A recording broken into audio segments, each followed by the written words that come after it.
Hari ini aku bikin menu Sultan Satset, ide untuk sahur dan buka puasa cuman pakai 5 bahan.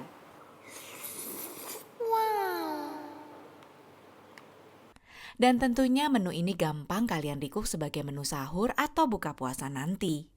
Cuman pakai 5 bahan aja. Nasi, salmon, minyak wijen, garam, dan saus mentai. Udah deh jadi menu simple satset. Nah, setelah semua bahannya sudah ready, tata nasi, salmon, lalu topping dengan saus mentai di atasnya. Jangan lupa preheat dulu air fryer di suhu 200 derajat Celcius. Dan tentu saja aku ditemani oleh air fryer dari Eco Home. Air fryer ini low watt ya Besti. Dengan panoramic glass-nya bisa pantau masakan kita dari luar. Masak pakai air fryer Eco Home ini jadi lebih sehat karena less oily. Gak perlu pakai lama, tunggu beberapa menit aja dan menu andalanku akhirnya siap disantap.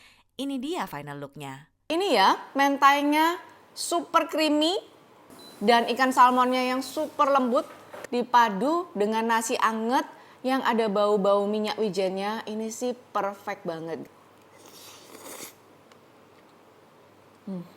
Dimakan pakai rumput laut.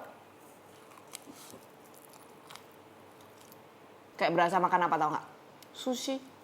Bisa ditutup, lalu disimpan untuk nanti disajikan, dipanggang fresh, lebih nikmat.